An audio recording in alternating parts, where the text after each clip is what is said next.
میرے موبائل پر phone calls کی بھرمار ہو گئی۔ ڈاکٹرز ایسوسی ایشن نے مجھے مبارکباد دی اور کہا تھا کہ میں نے اس پیشے کو بہت بڑا مقام دیا ہے۔ خوب ہنگامہ آرائی ہوئی۔ میری والدہ بھی بہت خوش تھیں، لیکن میرے دل میں ایک خلش سی بیدار ہو گئی تھی۔ میں سوچ رہا تھا کہ اس تعریف و توصیف کا حقدار نہیں ہوں، کیونکہ اس کی وجہ کچھ اور ہے جس کے بارے میں مجھے معلوم نہیں کہ مستقبل میں مجھے کیا کرنا پڑے گا۔ تاہم جو ہوگا دیکھا جائے گا۔ اگر میری وجہ سے کچھ لوگوں کو زندگی اور صحت مل جائے تو میری خوش بختی ہوگی۔ نماز باقاعدگی سے پڑھتا تھا اور ہر نماز میں یہی دعا کرتا تھا کہ مالک کائنات میری حفاظت فرما، میرے ایمان کو داغدار نہ ہونے دینا۔ امتیاز نے اپنا اخبار گویا میرے نام کر دیا تھا۔ ہر روز بڑی بڑی خبریں لگوا رہا تھا۔ کچھ دوسرے واقعات بھی ہوئے۔ مثلاً کئی پرائیویٹ ہسپتالوں کے سربراہوں نے مجھے پیغامات بھجوائے کہ مجھ سے ملاقات کرنا چاہتے ہیں۔ 2 حضرات نے ملاقات بھی کی اور پیشکش کی کہ میں ان کے ہسپتال کا بڑا عہدہ قبول کر لوں۔ میں نے عاجزی سے کہا کہ اسی ہاسپٹل سے میری شناخت وابستہ ہے، اس لیے بذات خود میں اسے نہیں چھوڑوں گا۔ یہ سب کچھ تھا، لیکن تھوڑا سا بد دل بھی تھا۔ ڈاکٹر رضوان کا مسئلہ اپنی جگہ تھا، لیکن ڈاکٹر نصر اللہ بھی مجھ سے کھینچے سے رہنے لگے۔ خدا جانے اس کی کیا وجہ تھی۔ کوئی اہم کیس مجھے نہیں دیا جاتا تھا، بلکہ بڑی غیر اہم جگہوں پر میری ڈیوٹی لگائی جاتی تھی، جو سراسر میری توہین تھی۔ پھر ایک دن ڈاکٹر نصر اللہ نے مجھے طلب کیا۔ تم خوش ہو ڈاکٹر کامران؟ نہیں سر، میں نے غیر متوقع جواب دیا۔ وہ چونک کر مجھے دیکھنے لگے اور پھر بولے، تم نے غلط طریقہ اختیار کیا ہے۔ کوئی بھی مشکل مریض ہاسپٹل میں آتا ہے، اسے کوئی پیچیدہ بیماری ہوتی ہے جو سمجھ میں نہیں آتی، تو ڈاکٹروں کا پینل بیٹھتا ہے، مشاورت ہوتی ہے، مسئلے کا حل تلاش کیا جاتا ہے۔ لیکن تم نے دونوں کیس تنہا کیے۔ بے شک تم ان میں حیرت انگیز طور پر کامیاب ہوئے، لیکن یہ طریقہ کار میرے نزدیک غیر مناسب تھا۔ تمہیں یہ کام اپنے سینئرز کے ساتھ مل کر کرنا چاہیے تھا۔ میرے لیے کیا حکم ہے سر؟ میں نے سرد اور سپاٹ لہجے میں کہا۔ ڈاکٹر نصر اللہ مجھے غصیلی نظروں سے دیکھنے لگے، پھر اپنی جگہ سے اٹھ کے، آؤ میرے ساتھ۔ میں ان کے ساتھ چل پڑا۔ وہ مجھے VIP پورشن میں لے کر چلے، پھر کمرہ نمبر 12 کے سامنے رک گئے۔ دور سے اس طرف کے ڈاکٹروں نے ہمیں دیکھا اور اس طرف دوڑ پڑے۔ اندر کمرے میں ایک بڑی اہم سیاسی شخصیت بستر پر دراز تھی اور پاکستان کے 2 بڑے نامور لوگ وہاں موجود تھے۔ آؤ، ڈاکٹر نصر اللہ نے کہا۔ دوسرے ڈاکٹروں نے بقیہ لوگوں کو پیچھے ہٹا دیا۔ دکھائیے اپنی جادوگری، انہیں تو آپ نے پہچان لیا ہوگا۔ 3 دن سے بے ہوش ہیں، سارے جتن ہو گئے ہیں، 2 دفعہ CT سکین اور دل و دماغ کے سارے ٹیسٹ ہو چکے ہیں۔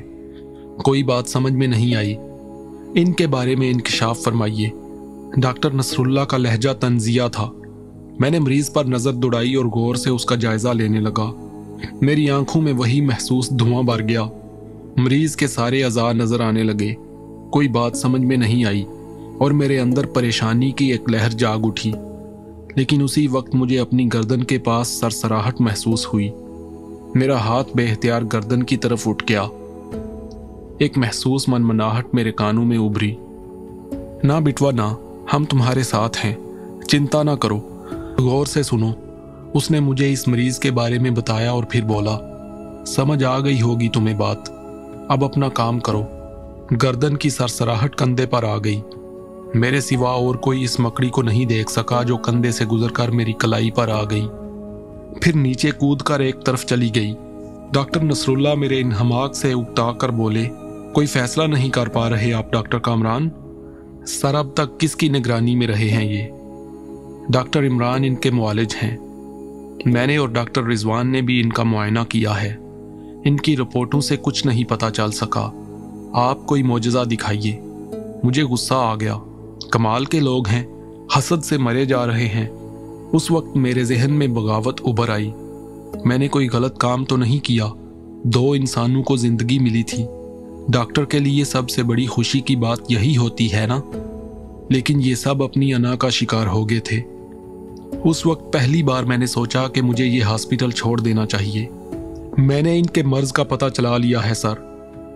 میں نے مضبوط لہجے میں کہا، لیکن اس زور سے کہ ڈاکٹر عمران اور ان لوگوں نے بھی سن لیا جو سیاستدان کے ساتھ تھے۔ ڈاکٹر نصر اللہ کا منہ کھلا اور پھر بند ہو گیا، لیکن مریض کے ساتھیوں میں سے ایک نے کہا، آپ ڈاکٹر کامران ہیں؟ جی، میں نے جواب دیا۔ میں نے آپ کے بارے میں اخبار میں پڑھا ہے۔ میں خصوصی طور پر آپ سے درخواست کرتا ہوں کہ ہمارے لیڈر پر اسی طرح توجہ دیجیے جس طرح آپ نے اپنے پہلے مریضوں پر دی۔ ہم آپ کو منہ مانگی فیس دیں گے۔ آپ نے اخبار میں یہ بھی پڑھ لیا ہوگا کہ میں صرف اس تنخواہ کو جائز سمجھتا ہوں جو مجھے ہاسپٹل سے ملتی ہے۔ مسٹر اختیار احمد، اس وقت فیس کی بات نہیں کرنی چاہیے تھی آپ کو۔ ڈاکٹر کامران، میں آپ سے معافی چاہتا ہوں۔ آپ بتائیے کیا اندازہ لگایا ہے آپ نے؟ بتائیے مسٹر کامران، آپ نے کافی نمبر بنائے ہیں۔ ڈاکٹر نصر اللہ کے بدن میں جیسے آگ لگی ہوئی تھی۔ ان کا TMC کیا جائے جو ساری حقیقت واضح کر دے گا۔ ایک روایتی کیڑا ہوتا ہے جسے پرانے لوگ کان سلائی کہتے ہیں، کسی دھاگے کی طرح باریک اور سفید، تقریباً 4 سے 5 انچ لمبا ہوتا ہے۔ یہ کیڑا کان میں داخل ہو کر دماغ کی طرف سفر کرتا ہے، پھر دماغ کے کسی حصے میں جا کر دماغی رگوں سے لپٹ جاتا ہے اور اپنی جگہ بنا لیتا ہے۔ دماغ کا گودا اس کی غذا ہوتی ہے۔ یہ اسی غذا کے بل زندہ رہتا ہے۔ یہ اسی کا شکار ہے اور اسی کے تحت بے ہوش ہیں۔ گڈ، آپ کے کہنے کے مطابق یہ دھاگے کی طرح باریک ہوتا ہے۔ نصر اللہ شاہ نے غرائی ہوئی آواز میں پوچھا۔ جی سر۔ یہ آپ کو کہاں سے مل گیا؟ ڈاکٹر شاہ کا لہجہ بدستور وہی تھا۔ اس کا جواب آپ لوگ دیجئے۔ میں نے اپنی تشخیص واضح کر دی اور سیاستدان کے ساتھی میرا مطلب سمجھ گئے۔ ان میں سے ایک نے کرخت لہجے میں کہا، ڈاکٹر شاہ، ہم لوگ اس نوجوان ڈاکٹر پر بھروسہ کرتے ہیں اور اپنا مریض ان کی تحویل میں دیتے ہیں۔ بہتر یہ ہے کہ آپ مسٹر کامران کو کام کرنے دیں۔ اخبار کی خبروں کے مطابق یہ 2 انسانوں کا خیرت انگیز علاج کر چکے ہیں جن کے لیے آپ نے ہاتھ اٹھا دیے تھے۔ ڈاکٹر شاہ اوکے کہہ کر واپس پلٹ گئے۔ اختیار احمد نے ان کا راستہ روکتے ہوئے کہا، آپ نے یہ رویہ رکھا تو آپ کے بارے میں دوسرا انداز اختیار کیا جا سکتا ہے۔ ذرا اس کارڈ پر نظر ڈال لیجئے۔ اختیار احمد نے ایک کارڈ جیب سے نکال کر ڈاکٹر شاہ کے سامنے رکھ دیا۔ ڈاکٹر شاہ کے چہرے کے تاثرات میں نمایاں تبدیلی پیدا ہو گئی۔ انہوں نے کچھ بولنا چاہا تو اختیار احمد نے ہاتھ اٹھاتے ہوئے کہا، آپ سے ایک جائز تعاون طلب کیا جا رہا ہے جو آپ کا فرض ہے۔ مکمل خاموشی اختیار کیجئے اور ڈاکٹر کامران کی ضروریات پوری کیجئے۔ اختیار احمد نے کارڈ جیب میں رکھ لیا۔ ڈاکٹر شاہ کا چہرہ بری طرح تمتما رہا تھا۔ مشکل سے انہوں نے کہا، ڈاکٹر عمران ڈاکٹر کامران کی تمام ضرورتیں پوری کر دیں۔ چارٹ دیجئے۔ ڈاکٹر عمران نے جلدی سے چارٹ ان کے سامنے کر دیا۔ اس پر ڈاکٹر شاہ نے ہدایات لکھ دی جسے اختیار احمد نے خاص طور سے دیکھا، پھر اسے میرے سامنے کر دیا۔ اب کسی تکلف کی ضرورت نہیں تھی۔ ڈاکٹر رضوان کے رویے کی بنا پر میں ڈاکٹر شاہ سے ملا تھا۔ وہ بھی بہت اچھے اور مہربان انسان تھے، لیکن نہ جانے کیوں مجھ سے برگشتہ ہو گئے تھے۔ میری خواہش کے مطابق تمام ٹیسٹ ہوئے۔ ماہرین نے میری نشاندہی پر باریک بینی سے ان خصوصی ایکسروں کا جائزہ لیا۔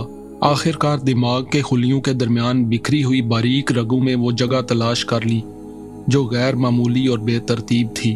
جائزہ لینے والے ڈاکٹروں کی گہری سانسیں نکل گئیں۔ لیب انچارج نے مجھ سے اجازت لی کہ یہ رپورٹیں ڈاکٹر شاہ کو دکھائی جا سکتی ہیں تو میں نے کہا، میں ان کے سامنے طفل مکتب ہوں۔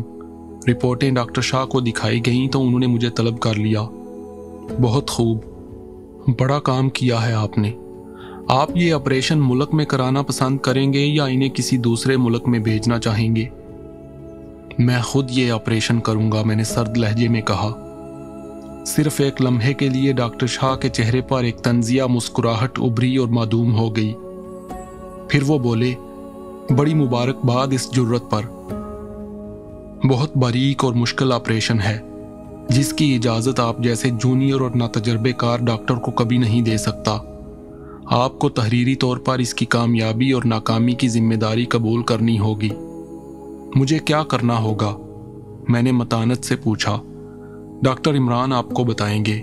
پھر ضروری کارروائی ہوئی۔ مجھے ایک فارم بھرنا پڑا جس میں اس آپریشن کی اجازت لی گئی تھی۔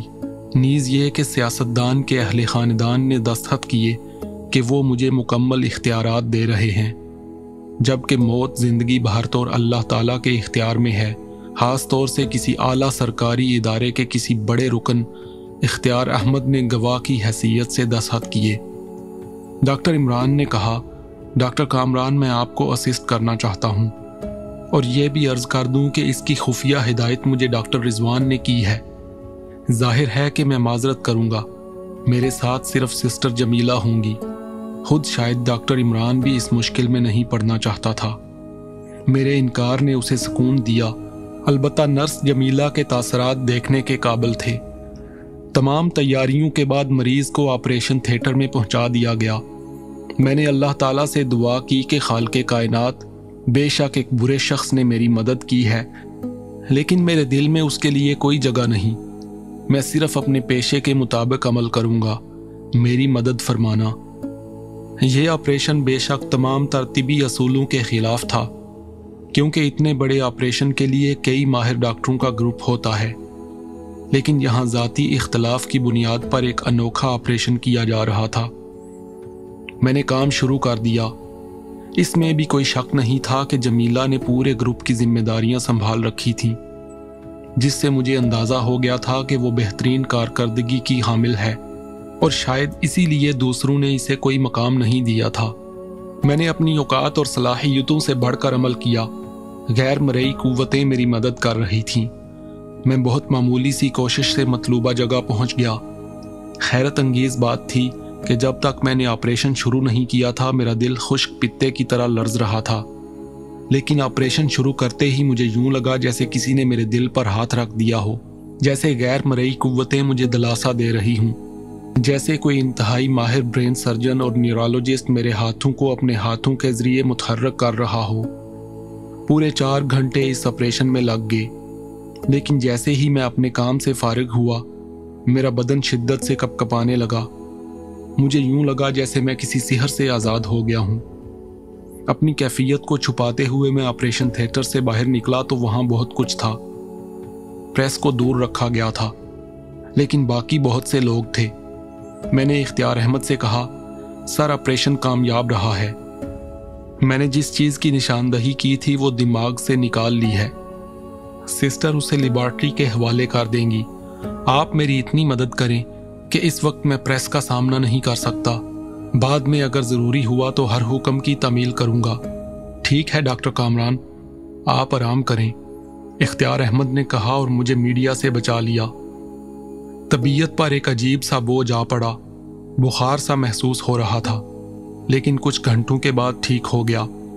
میں گھر آ گیا۔ جاوید انصاری اور سیٹھ جبار کی فیملیاں میری مداح ہو گئی تھیں، لیکن میں جانتا تھا کہ دنیا کیا ہے۔ اگر ان سے زیادہ رابطہ رکھا گیا تو نہ جانے کیا کیا کہانیاں منظر عام پر آئیں گی۔ پھر ڈاکٹر کی ذمہ داری یہ ہے کہ ہر مریض کو اپنا عزیز تصور کر کے اس کا مقدور بار علاج کرے اور اسے صحت یاب کر دے۔ بعد میں وہ مریض کے خاندان سے دوستیاں تو نہیں کرتا پھرتا۔ غرض دوسرے ہی دن نتیجہ ظاہر ہو گیا۔ رات کے کسی حصے میں مریض کو ہوش آ گیا۔ اس کے پاس اختیار احمد تھا۔ دیکھ بھال کے لیے ڈاکٹر خالد علی تھے، جو ایک تجربہ کار بزرگ اور بے حد سنجیدہ اور مخلص انسان تھے۔ انہوں نے مریض کی حالت بے حد تسلی بخش بتائی۔ دوسری صبح میں پھر دلہا بنا ہوا تھا۔ میڈیا کو چند سوالات کے جواب دیے۔ ایک رپورٹر نے تو بڑا دلچسپ سوال اٹھایا، سر آپ نے دونوں کامیاب آپریشن سسٹر جمیلہ کے ساتھ کیے، اس کی کوئی خاص وجہ؟ ہاں، اس کی وجہ یہ ہے کہ سسٹر جمیلہ آپریشن سے پہلے نماز پڑھ کر اللہ کے حضور آپریشن کی کامیابی کے لیے دعا مانگتی ہیں۔ اس طرح مجھے کامیابی کا یقین ہو جاتا ہے۔ میرے جواب نے رپورٹر کی زبان بند کر دی، ورنہ وہ شاید سسٹر جمیلہ کی شکل و صورت کا مذاق اڑانا چاہتا تھا۔ ویسے بھی معاملہ بڑی شخصیت کا تھا، اس لیے اخبارات نے نت نئی سرخیوں کے ساتھ خبر لگائی۔ اکثر اخبارات نے مجھے درویش صفت قرار دیا۔ میں ان خطابات سے بہت خوفزدہ تھا۔ والد صاحب کی قبر پر تو حاضری دیتا ہی تھا، لیکن لانڈی جا کر احمد علی صاحب کی قبر پر بھی باقاعدہ سے حاضر ہوتا تھا۔ ہاسپٹل کے تمام ڈاکٹر میرے مداح ہو گئے تھے، لیکن پتہ نہیں ڈاکٹر نصر اللہ شاہ کو کیا ہو گیا تھا۔